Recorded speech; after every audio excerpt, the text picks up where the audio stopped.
Welcome to the 5-Minute Warfare podcast from 5minutewarfare.com, where we dive into history's most pivotal battles and military strategies in around 5 minutes.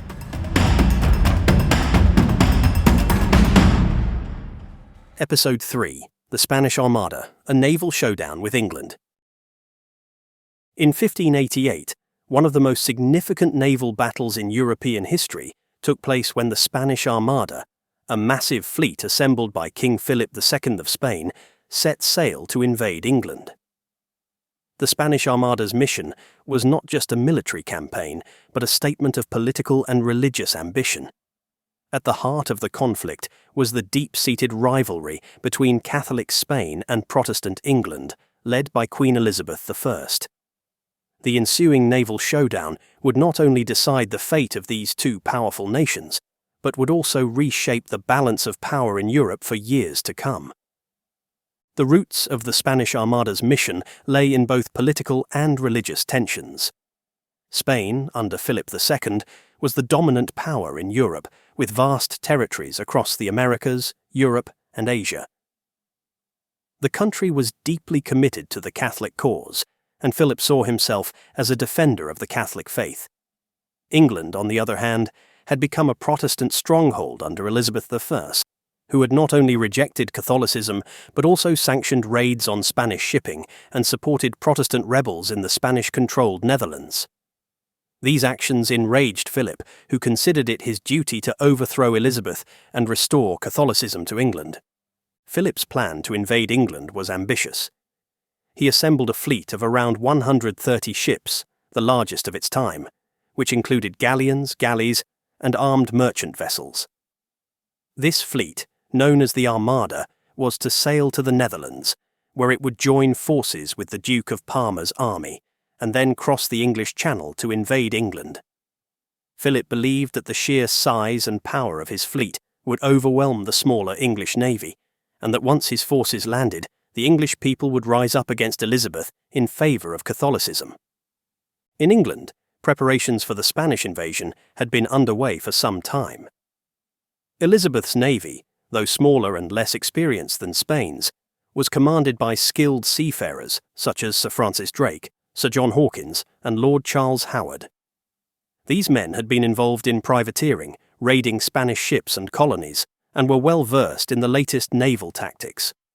While the English fleet was not as heavily armed as the Spanish, it was more agile, with smaller, faster ships that were easier to maneuver. The Spanish Armada set sail from Lisbon in May 1588, but the voyage was immediately beset by difficulties. Storms delayed the fleet, damaging some of the ships and forcing them to seek repairs. By the time the Armada reached the English Channel in late July, the English Navy had been alerted to its presence and was ready to engage. The English had also deployed a network of beacons along the coast to signal the approach of the Spanish fleet, allowing them to mobilize their defenses quickly. The first encounters between the two fleets took place off the coast of Plymouth. The English Navy, under the command of Lord Howard and Sir Francis Drake, adopted a strategy of harassing the Spanish ships from a distance.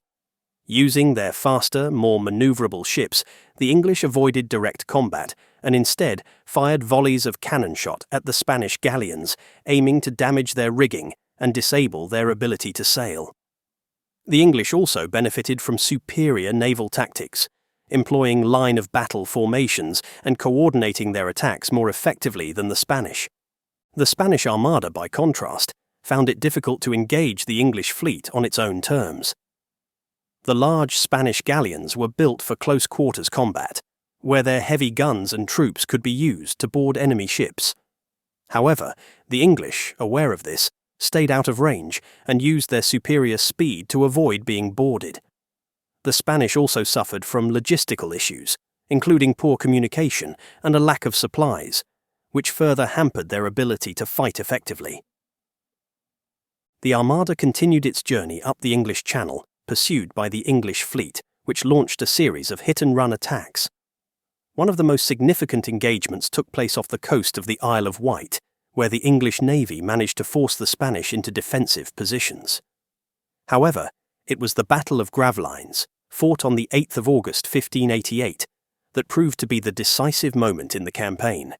At Gravelines, off the coast of Flanders, the English fleet, aided by strong winds, launched a full-scale attack on the Armada. The English used fire ships, vessels set ablaze and sent drifting towards the Spanish fleet to create chaos and break up the Spanish formation. The tactic worked, and the Spanish ships were scattered.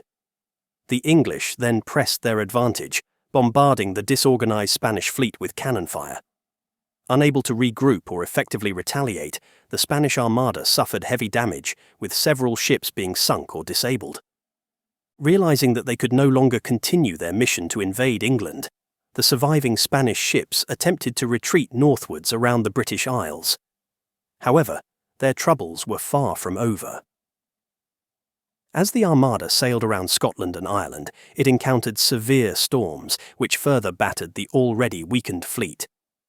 Many of the ships were wrecked on the rocky coastlines of Ireland, and by the time the remnants of the Armada limped back to Spain, less than half of the original fleet had survived. The defeat of the Spanish Armada was a turning point in European history. For England, it was a moment of national triumph.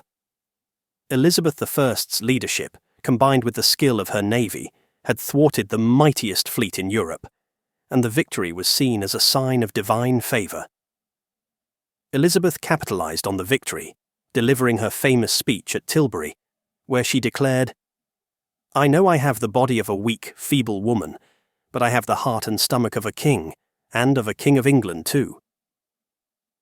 The speech galvanized the English people and solidified Elizabeth's status as a powerful and capable ruler. For Spain, the defeat was a humiliating blow. While it remained a dominant power in Europe and the Americas, the failure of the Armada marked the beginning of a slow decline in Spanish influence.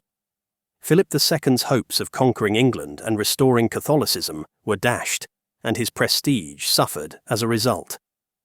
The Spanish Armada's failed invasion of England had far-reaching consequences.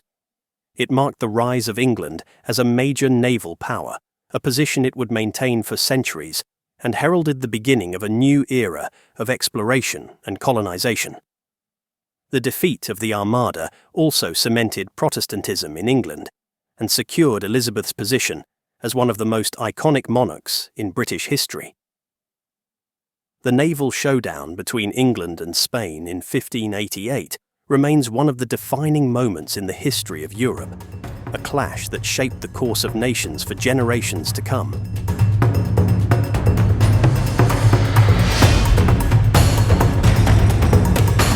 I hope you enjoyed that episode of the 5-Minute Warfare podcast from 5minutewarfare.com.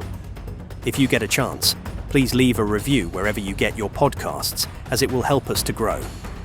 Also, why not check out our other 5-minute podcasts, 5-minute biographies, 5-minute history, 5-minute murder, and 5-minute mysteries.